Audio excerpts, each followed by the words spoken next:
Ink Ribbon. The second Resident Evil movie was a huge deal back in the day and finally introduced moviegoers to some amazing lore and characters from the video game it's based on, with some creative liberties. But after so many of you requested it in the comments of my video on the first movie, I'm happy to make another one filling you in on all there is to know from the second movie. From blowing up Toronto to killing Leon Kennedy, here are 50 facts about Resident Evil Apocalypse. Just like the first film, everyone who had to play a zombie attended a zombie boot camp, and most zombies were dancers. One rule that they had to follow was no outstretched arms and no dragging feet. This movie's original title was Resident Evil Nemesis, in homage to the game it's mainly based on, but after Star Trek Nemesis was released and performed very badly, executives changed the name to Apocalypse. The hype for this movie at the time was so huge that the trailer was one of the most viewed of that year, being downloaded and watched over 8.5 million times. This is the last Resident Evil movie to be released on VHS, and also the first Resident Evil movie to be released on Blu-ray.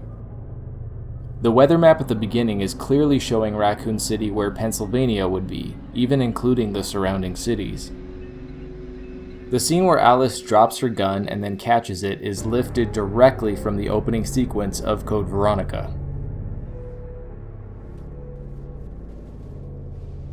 The extended version that was released in Germany actually features several deleted scenes restored into the movie, but also removed some scenes for time, mostly flashback scenes, and it's a unique cut of the film if there's any collectors out there.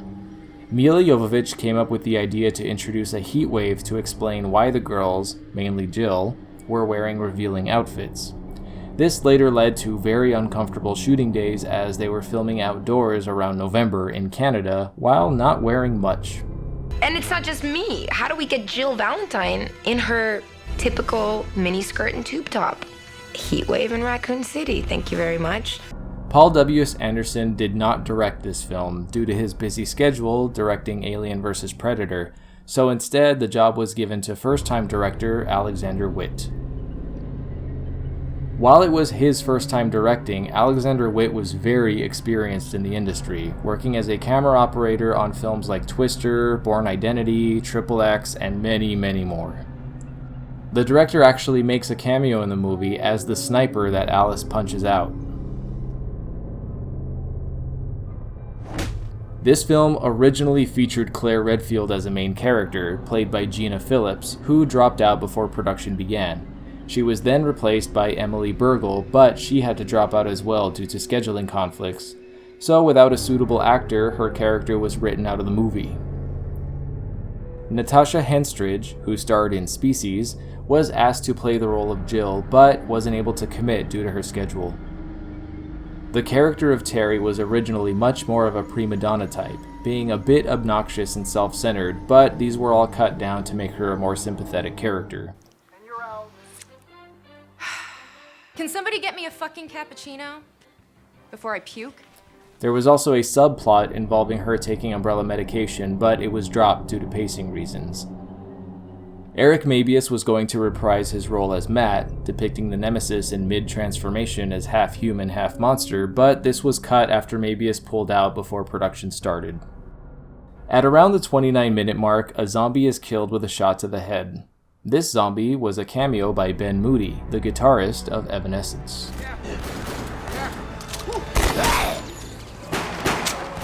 Speaking of cameos, the role of LJ was actually going to be played by Snoop Dogg, but he dropped out of the project due to personal reasons. At the time of filming, there was an outbreak of SARS in Canada, and the production was almost shut down due to health and safety concerns. The team took months trying to figure out a way to properly justify Jill's outfit, ranging from ideas that she was undercover to a new job after being fired, but ultimately they just said screw it and put her in the film as she appears in the third game. Oded Fehr, who played Carlos, hates guns in real life. Interestingly, he had no problem playing the role because he served in the Israeli Navy. I also just want to throw in that he was also the gigolo in Deuce Bigalow Male Gigolo, in case you didn't know. When Carlos jumps out of the helicopter, there was actually no cord. It was a stunt double who just jumped onto a giant mat from a helicopter, and the CG cord was added later. The big scene at the gate where everyone is trying to escape the city was completely reworked in the editing room. Originally, the Umbrella soldiers almost immediately opened fire on the crowd, showing no mercy, and it was deemed a bit too dark, so it was re-edited to give more of a warning and allow people to run for their lives. Terry's death is actually completely Jill's fault. A police officer would be trained to never give someone a gun, especially someone like her who obviously has no training on how to use one. This, on top of suggesting that everyone split up, is directly what led to her fate. About 15 minutes in, there's a scene that is almost a shot-for-shot remake of the opening cutscene of Resident Evil 3, complete with a shot of a zombie reflected on a fallen officer's visor. The scene that introduces Alice, where she goes into the shop and then falls to her knees, was different. Originally, she would have fallen to her knees and convulsed, followed by zombies breaking through windows. They would have ignored her and kept walking, showing that she was infected just like them, but the scene was rewritten because it gave away too much of the plot. This film is on Robert Ebert's list of most hated films. The scene in the church had to be filmed on a set that was constructed over the course of about 7 weeks. They meticulously created stained glass windows out of safe materials, only for it to be destroyed, and they actually had to do it twice. And they weren't able to film in a real church for obvious reasons. Most of the church shots, as well as some others, were originally filmed in full daylight, only to be digitally darkened later. When the studio executives saw the dailies, they were initially furious because apparently it looked like a TV show the way it was filmed. When Alice shields Angela from the fire, originally she was going to do it with an American flag, but this made the production uneasy, so it was wisely switched out for a fire blanket instead. While it's never mentioned in the film, there's a newspaper clipping in Jill's apartment confirming the events in Arklay did happen in the film universe, which establishes Jill's knowledge and experience with zombies and BOWs. It also mentions the death of her former partner Leon Kennedy, which is interesting since even to this day Leon and Jill have never met in any Resident Evil game. As with any movie, this one has a few continuity errors and mistakes. My favorite one is when we're introduced to Jill in the middle of an action scene and she loads her gun with a new magazine, followed immediately by a second one, and she's also suddenly wearing a harness. When Alice is running from the Nemesis, as she goes down the chute, you can see her dislocate a finger on her left hand, but when she resets it, the finger is now on her right hand. Milla Jovovich swore that this would not make it into the movie because apparently while filming it was just a rubber hand and it didn't look real at all in person. When Nemesis is impaled by the metal rod, it completely changes size, shape, and orientation. When the UBCS officers see the helicopter dropping supplies, someone, possibly a crew member, can be seen casually walking in the background. Sienna Guillory, who plays Jill, attempted to play the game but didn't have time to learn how, so she watched the game being played instead. She said that one of her favorite things about the game was when you leave Jill idle and she starts tapping her gun against her leg, stating that she found it to be very cool and very sexy. The character of Angela was based on Sherry Birkin and is the real-life girl that the Red Queen hologram from the first film was based on. The majority of this film was shot in Toronto, Canada, even going as far as including Toronto City Hall as the detonation site for the climax. The scene with Raccoon City Hall being blown up was done with a scale miniature and a timed sequence of explosions, as well as a little bit of CG. Speaking of CG, Nemesis required a lot of special CG work for small things, mainly his skin being retouched to help it look less like plastic. He also needed some small touches like covering the gap between his eye and the mask for close-ups. Even though the actor playing Nemesis was almost 7 feet tall and stood on lifts, Nemesis still wasn't quite tall enough, so a few tricks were used, including camera angles, forced perspective, and even vertically stretched shots like this one.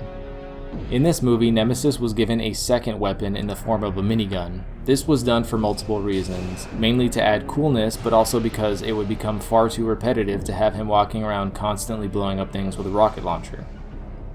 Apparently, while filming the minigun scene in the hallway, the force from the gun was so strong that the DP actually ran away in fear, and multiple crew members were required to hold the camera stationary to keep it from rolling away.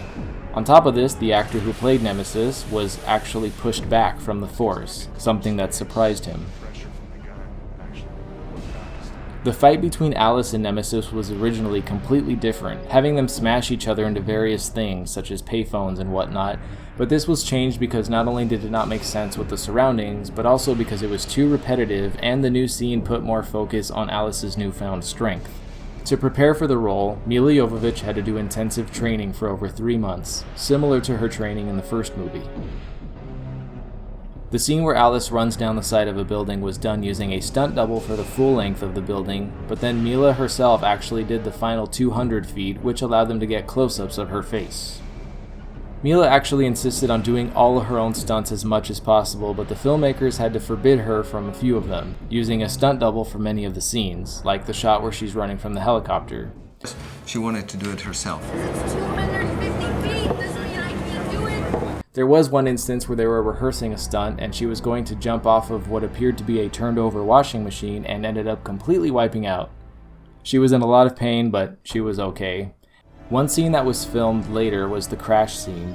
Originally, the bomb hit the city, the screen faded to white, and immediately cut to the aftermath, which was found to be universally unsatisfying. A lot of the filming techniques used in the crash scene were actually just simple camera tricks like panning very quickly and just turning the camera on and off. The cast and crew were constantly accidentally getting scared by zombies that were walking around on set because the makeup was so realistic they kept catching people off guard.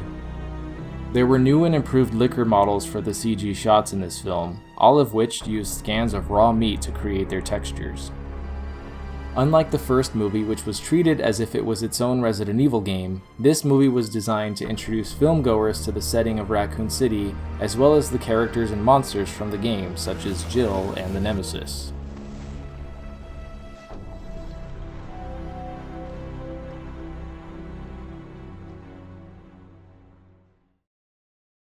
And that's it for this list. If there's anything I may have missed, be sure to leave it down in the comments. And if you enjoyed this video, then please load 2 handgun clips into that like button.